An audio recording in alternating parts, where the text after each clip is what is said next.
Sí, bueno, buenas tardes, hermanos. Agradezco a Dios la bendición que me concede al celebrar con ustedes este culto unido. De verdad es una gran bendición. Agradezco al Padre que me da esta oportunidad. También quiero reconocer, ¿verdad?, el esfuerzo que están haciendo en este lugar para estudiar las doctrinas de la Reforma, y agradezco también la oportunidad de exponer una más bien de las 5 solas de la Reforma. 5 solas es la denominación que se le ha asignado a 5 frases en latín que surgieron durante la Reforma Protestante y resumen las creencias teológicas básicas de los reformadores o protestantes en contraposición a la doctrina de la Iglesia Católica Romana. La palabra latina sola significa en español solo o solamente, por lo que cuando hablamos de estas doctrinas sola nos estamos refiriendo a solo o solamente, ¿verdad? La sola que se me ha asignado es sola fide, que significa sola fe. Esta es la enseñanza, esta es la doctrina, esta es la afirmación que vamos a estudiar el día de hoy. Así que vamos a entrar en materia y damos en primer lugar qué es lo que significa esta doctrina. Cuando hablamos de la doctrina sola fe, ¿qué es lo que realmente estamos comprendiendo? La doctrina sola fe formó parte del corazón del movimiento de la Reforma. Es una doctrina fácil de ver en la palabra de Dios porque hay muchos pasajes que hacen referencia precisamente a esta doctrina. La doctrina entonces expresa que la salvación es por fe y no por obras. Esta doctrina también se le ha llamado la causa material o el principio de la Reforma, porque fue el tema doctrinal central para Martín Lutero y para los otros reformadores. Tan es así que Lutero lo llamó la doctrina por la cual la Iglesia permanece o cae. Es una doctrina muy importante. Para entender esta doctrina, quiero compartir con ustedes lo que algunos expositores dicen respecto a esta doctrina. Citaré básicamente a 2. Dice de esta manera: sola fide o solo por fe afirma que las buenas obras no son un medio ni un requisito para la salvación. Sola fide es la enseñanza de que la justificación se recibe solo por fe, sin necesidad de buenas obras por parte del individuo. Esto es lo que un expositor dice. Y entonces estamos encontrando, ¿verdad?, que la salvación solo es algo que se obtiene a través de la fe. Otro autor dice de esta manera: sola fide resume la verdad de que la fe en Jesucristo como único y suficiente Salvador, sin necesidad de méritos u obras por nuestra parte, es el único medio por el cual somos perdonados y declarados justos por el Dios 3 veces santo. Observamos entonces lo que los autores están haciendo referencia, que es la fe, el único medio, es el único requisito, es el único mecanismo para que nosotros podamos obtener la salvación, de que seamos declarados justos o recibamos la justificación. Esta es una palabra que aparece mucho, justo o justicia o justificación, y es importante que quede claro para nosotros esta palabra. La palabra justicia o justificación en el Nuevo Testamento hace referencia a 2 cosas muy importantes. Primero, la justicia se aplica a Cristo como el juez Él es el único al que podemos acercarnos, es el único que puede establecer su justicia o erradicar el pecado y su influencia en nuestra vida. También se usa esta palabra para hacer referencia a la rectitud moral de Dios o de Jesucristo. En este sentido, entonces, estamos diciendo que la justicia se refiere a la rectitud moral de Dios y justificación se refiere a aquella rectitud moral que se obtiene por medio de la fe. En esta doctrina encontramos entonces que somos declarados justos delante de Dios solamente en Jesucristo. De esta manera vamos a entender muy bien esta doctrina, de modo que esta enseñanza determina cómo el ser humano es salvo de la condenación eterna. Esta doctrina entonces es fundamental porque afirma que nuestra justificación no depende de algún mérito nuestro o de algún esfuerzo de nuestra parte, sino solamente por medio de la fe en Jesucristo. Ustedes pueden verlo en el versículo 22, dice de esta manera: la justicia de Dios por medio de la fe en Jesucristo. Esto es lo que debemos entender cuando hablamos de la doctrina sola fe. Ahora, ¿por qué es importante esta doctrina en nuestro tiempo o en la iglesia del Señor Jesucristo? La importancia de esta doctrina, hermanos, radica en el hecho de que tanto en el pasado como en la actualidad no se cree esta doctrina. Ejemplo de ello es la Iglesia Católica Romana. La Iglesia Católica Romana entiende y enseña que la salvación se obtiene a través de una acción conjunta entre Dios y los seres humanos. Esto significa que Dios da su gracia, según la Iglesia Católica Romana, y nosotros, los hombres, ponemos nuestra fe en Dios, pero debemos acompañarla por las buenas obras, por las acciones o por los méritos nuestros. Y cuando se combinan estos elementos, entonces podemos tener la salvación, afirma la Iglesia Católica Romana. Esta enseñanza, entonces, como podemos ver, trae este concepto para ellos. La fe y las buenas obras son lo que produce la justificación. La fe en Dios, más lo que tú haces, eso es lo que te salva, eso es lo que te justifica delante de Dios. Y esta es una doctrina que se ha enseñado en la Iglesia Católica Romana desde antes de la Reforma.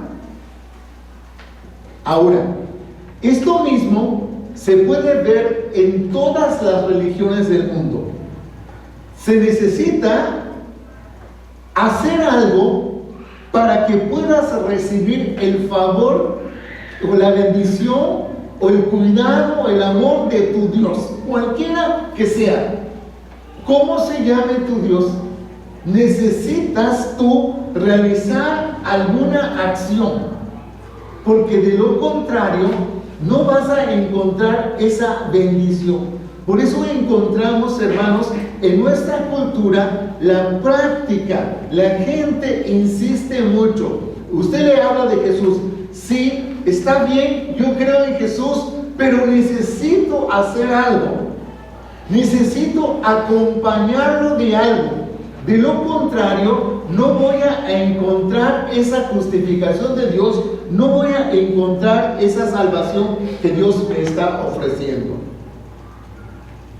Ahora, debido a esta enseñanza, la Iglesia romana de los tiempos previos a la Reforma y de nuestro tiempo y de las otras religiones consideran la importancia de que los seres humanos realicen acciones, buenas obras.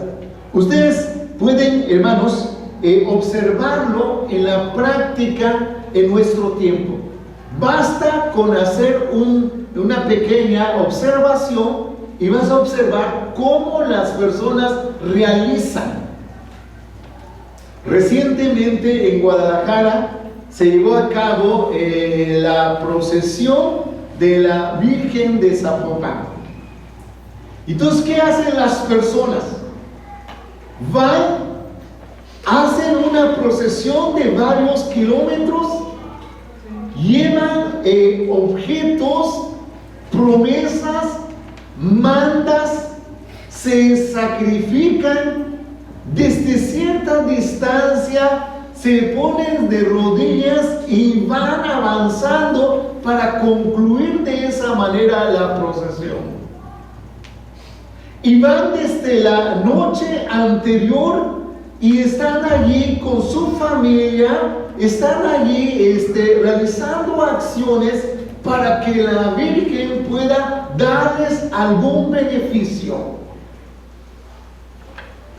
Y entonces, cuando hablamos de la salvación, encontramos que esta postura realmente está alejando a los seres humanos de la enseñanza de la palabra de Dios. ¿Y qué sucede? Pues que muchas veces esta práctica lleva a la frustración o a la decepción religiosa. Vamos a ver qué sucedió en el caso de Martín Lutero. Lutero pues era un monje, ¿verdad? Y estaba dedicado a servir a Dios. Y su deseo era que Dios lo aceptara y tomaba entonces, dependiendo de esta doctrina, sus buenas obras como una razón por la que Dios podía aceptarlo. Entonces era un hombre que se esforzaba profundamente, que se flagelaba, que practicaba largos periodos de oración y de ayuno. Y finalmente, todo esto no le trajo a él satisfacción, ni consuelo, ni paz, sino una desesperación total. Martín Lutero escribió: yo no amaba a Dios. Yo odiaba al Dios justo, quien castiga a los pecadores, y estaba indignado contra él, si no blasfemamente, por lo menos en secreto, con certeza, murmurando en gran manera, estaba enojado contra Dios.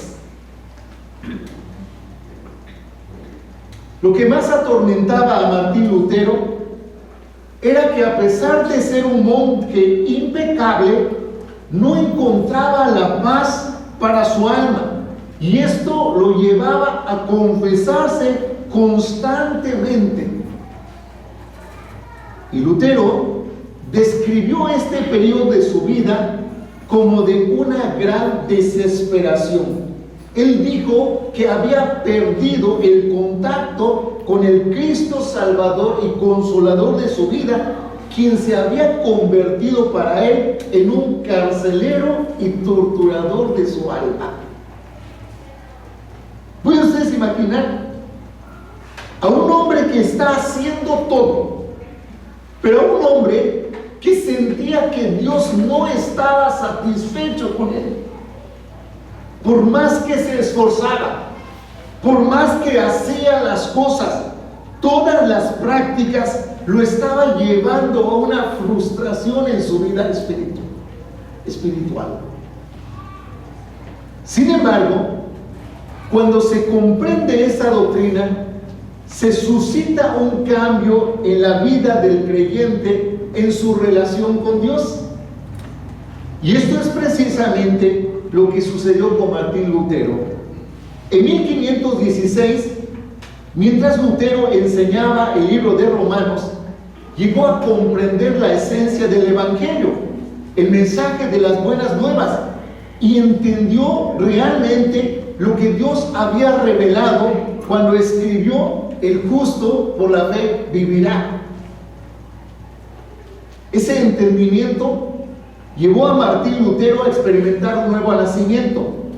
Y Lutero llegó a darse cuenta que los pecadores son justificados solo por fe sin obras. Y esto lo llevó a escribir: en ese mismo instante yo me sentí totalmente nacido de nuevo y entré al paraíso por puertas abiertas. Ahora, hermanos, ¿por qué es importante una correcta comprensión de esta enseñanza bíblica? Porque esta doctrina lleva a la libertad a aquellos que tienen a Jesucristo. Lamentablemente, hermanos, en nuestras iglesias cristianas a veces no hemos comprendido esto. Yo recuerdo a una persona que estaba compartiendo el Evangelio y estaba diciéndole que Jesucristo es su Salvador, que podía confesarlo, aceptarlo en su corazón. Y después yo le dije: a ver, ¿ha comprendido, aceptado a Jesucristo? Si usted muriera hoy y llegara al cielo, ¿cómo entraría? ¿Usted entraría al reino de los cielos? Y dijo: pues si me porto bien de aquí en lo que me muera, entonces sí. Digo: pero estamos hablando de unas cuantas horas, estoy diciéndoles en esta noche. Y a veces los creyentes mismos en la iglesia se les pregunta: a ver, hermano, ¿usted entiende qué es la salvación? Y dicen: la salvación es portarse bien, leer la Biblia, obedecer a Dios, hacer buenas obras. Si después de todo agrado a Dios, entonces yo puedo entrar al cielo. Por eso hay creyentes, hermanos, que también en nuestras iglesias evangélicas están practicando las cosas como si fueran penitencia. Leen la Biblia como si tuvieran que ganarse algo. Se acercan a Dios como si no lo hicieran, entonces ellos estarían condenados. Buscan a Dios en oración y van a la iglesia porque saben que si no lo hacen, entonces Dios se va a enojar y se van a ir al infierno. Y entonces nos damos cuenta que a veces estamos viviendo un cristianismo frustrado, porque creemos que Dios está vigilándonos, observándonos, exigiéndonos y está diciendo: te estoy viendo, una más y no vas a encontrar la vida eterna, una más y te cacho otra vez y ya entonces vas a tener problemas. Y nos damos cuenta, hermanos, que la salvación, de acuerdo con la Escritura, no depende de ti, no depende de mí, no depende de mis méritos, no depende de nuestras buenas acciones. Entonces, solo depende de Jesucristo y esa fe que nosotros ponemos en Él. Porque vamos entonces ahora a ver el fundamento bíblico de esta doctrina. Hay varios textos que quiero compartir con ustedes, pueden buscarlo en su Biblia, y si no, ustedes escuchen con atención. El primer texto es Habacuc 2:24. Dice ahí la Biblia: he aquí que aquel cuya alma no es recta se enorgullece, mas el justo por su fe vivirá. La siguiente, Romanos 1:17. Porque en el Evangelio la justicia de Dios se revela por fe y para fe, como está escrito: mas el justo por la fe vivirá. Efesios 2:8 y 9. Porque por gracia sois salvos por medio de la fe, y esto no de vosotros, pues es don de Dios, no por obras, para que nadie se gloríe. Y finalmente Hebreos 10:38. Mas el justo por la fe vive, mas el justo vivirá por fe, y si retrocediere, no agradará a mi alma. Observamos cómo la doctrina está claramente enseñada. Pero quiero que nos enfoquemos en el texto que leímos, Romanos capítulo 3, en el versículo 21 al 28. Y vamos a encontrar, hermanos, en esta porción de la palabra de Dios, algunas cosas que son muy relevantes para que comprendamos esta doctrina. Primero, en el capítulo número 3, el apóstol Pablo declara cuál es la condición del ser humano. Versículo número 22, 3:22, porque no hay diferencia por cuanto todos pecaron y están destituidos de la gloria de Dios. Esta es la condición de todos los seres humanos. Ante esta condición, el hombre no puede aparecer justo delante de Dios. Ustedes pueden leer desde el versículo número 9 hasta el versículo 18. No hay justo, ni aun uno, no hay quien entienda, no hay quien busque a Dios. Todos se desviaron, todos se volvieron inútiles. Y entonces encontramos que si el hombre en esta condición no es justificado ante Dios, va a ser condenado. Romanos 6:23 dice: porque la paga del pecado es muerte. Entonces, ¿qué puede justificarlo a uno delante de Dios? Bueno, los judíos inmediatamente responderían haciendo lo que la ley de Dios ordena. Por eso el apóstol Pablo escribió Romanos 3:20, ya que por las obras de la ley ningún ser humano será justificado delante de él, porque por medio de la ley es el conocimiento del pecado. Dijeron los judíos: nosotros ya la liberamos, nosotros los presbiterianos vamos todos al cielo con nuestra doctrina, porque sí, nosotros sí la obedecemos. Y dice el apóstol Pablo: a ver, tranquilos, la ley revela tu pecado. Haciendo lo que la ley te dice, tú no puedes ser justificado delante de Dios. Entonces, ¿cómo soy justificado? Primero tiene que quedarnos claro: por medio de las obras de la ley es imposible ser justificado. Dicho de otra manera, el mejor esfuerzo humano que tú puedas tener no llega a cumplir perfectamente la ley de Dios. Tu mejor intención no llega a ser suficiente para que alcances el estado de santificación que tú necesitas para ser declarado justo delante de Dios. Lo único que la ley hace es revelarte el carácter de Dios. Y cuando tú ves quién es Dios, te das cuenta que tú estás bastante separado de Él. Eso es cuando la ley entonces revela mi pecado y me hace darme cuenta que en contraste con Dios, yo no tengo ninguna acción que me pueda hacer justo o me pueda llevar a la salvación. Ahora pensemos, si esto sucedía con aquellos hombres del pueblo de Israel que tenían la ley de Dios, imaginen lo que puede suceder con nosotros. Que nosotros somos gentiles, nosotros no tenemos la ley de Dios, nosotros no tuvimos a los profetas, no vinieron a nosotros como el pueblo de Israel. Entonces, hermanos, nos damos cuenta que si dependemos de nuestras buenas obras, de nuestras acciones, de nuestras buenas intenciones, es imposible lograr la justificación. Nadie puede ser salvo. ¿Ven por qué es importante esta doctrina? Si yo necesito ser salvo para no ser condenado, pero no lo puedo lograr, entonces ¿cómo me salvo? Pablo muestra que lo que era imposible para la ley, ahora es posible por medio de la fe. Vean lo que dice en el versículo número 21.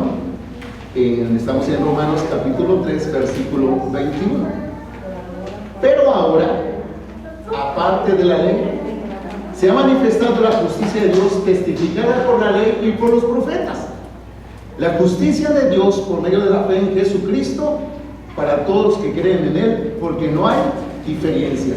Ahora ven el versículo 24 que nos va a decir de esta manera: siendo justificados gratuitamente por su gracia, mediante la redención que es en Cristo Jesús, a quien Dios puso como propiciación por medio de la fe en su sangre para manifestar su justicia a causa de haber pasado por alto en su paciencia los pecados pasados, con la mira de manifestar en este tiempo su justicia, a fin de que Él sea el justo, el que justifica al que es de la fe de Jesús. Amados hermanos, de esta manera vemos que la justificación, la salvación, el ser declarado justos delante de Dios se obtiene por medio de la fe en Jesucristo. El día que Cristo murió, nuestros pecados le fueron cargados a Él, se los cargaron a su cuenta. Y ese día en que nosotros depositamos nuestra fe en Cristo como su Señor y como nuestro Señor y Salvador, ese día su santidad, su carácter se nos cargó a nosotros. Y cuando yo recibí entonces su santidad, cuando tú recibiste su santidad, entonces fuiste justificado. Ese día Dios te declaró justo sin serlo. El instrumento que Dios usa es la fe que se pone en Él. Pero es Cristo quien te da su justicia. En teología esto se llama imputación, porque Dios te lo dio. Tú no lo tienes, pero por creer en Él lo recibiste. Se te dio, se te puso a tu cuenta. Esto lo puedo ilustrar de esta manera. Haga de cuenta que yo tengo que pagar mi recibo de luz el día de hoy. Y voy a la oficina de donde se pago, al lugar, al banco, y entonces llego y digo: Señor, vengo a pagar esta cuenta. Y el encargado me dice: Señor, su cuenta está pagada. Entonces yo le voy a decir: no, ahora me lo cobra. Eso es lo que nosotros hacemos cuando dependemos de nuestras obras, de nuestros méritos. Pero cuando creemos que Jesús pagó nuestros pecados, yo le diría al encargado: pues muchas gracias. Si quieren decirme, dígame el nombre, y si no, espero que el próximo mes me vuelva a pagar mi recibo de luz. ¿Por qué? Porque estoy dependiendo de Él. Amados, entonces, es muy cierta esta enseñanza del apóstol Pablo, que incluso muestra, capítulo 4, que Abraham fue justificado delante de Dios por medio de la fe. Vean qué dice el versículo 3, 4:3. Porque, ¿qué dice la Escritura? Creyó Abraham a Dios y le fue contado por justicia. Ven, él sí fue a pagar su luz y dijo: ya está pagado, y dijo: gracias. Él simplemente creyó, y la salvación y la justificación lo recibió como algo que Dios le concedió. Por eso dice el capítulo 3, versículo 28: concluimos pues que el hombre, ¿qué, hermanos? Es justificado por fe sin las obras de la ley. Hermanos, esa fe que se requirió a Abraham, esa es la fe que se requirió a todos los israelitas, y esa es la fe que se espera de todos nosotros. Abraham, hermanos, fue justificado delante de Dios por su fe, no por sus acciones. Porque si Abraham hubiese sido justificado por sus obras, tiene de qué gloriarse, dice el apóstol Pablo, pero no para con Dios. Esa fe ahora es requerida por todos nosotros, pues no existe otro medio para ser salvos o justificados delante de Dios. Se dice, hermanos, que había una vez un cantante extraordinario. en el imperio de un rey. Y este cantante tenía el deseo de cantar delante del rey y agradarle. Y pensó, como soy el mejor cantante y como todo el mundo conoce mi reputación, cuando me presente a la puerta del palacio del rey, con toda seguridad me van a dejar entrar. Entonces él se presentó, pero fue rechazado. Entonces él pensó, ya sé, lo que me ocurrió es que no me presenté con las ropas de la realeza. Por tanto, voy a hacerme un propósito. Y decidió pasar largas horas cantando y acumular suficiente dinero para comprarse un caballo digno de la realeza y las ropas dignas de una corte del rey. Y después de muchos años de esfuerzo, de trabajo, de cantar, de desgastarse, hermanos, finalmente logró juntar mucho dinero.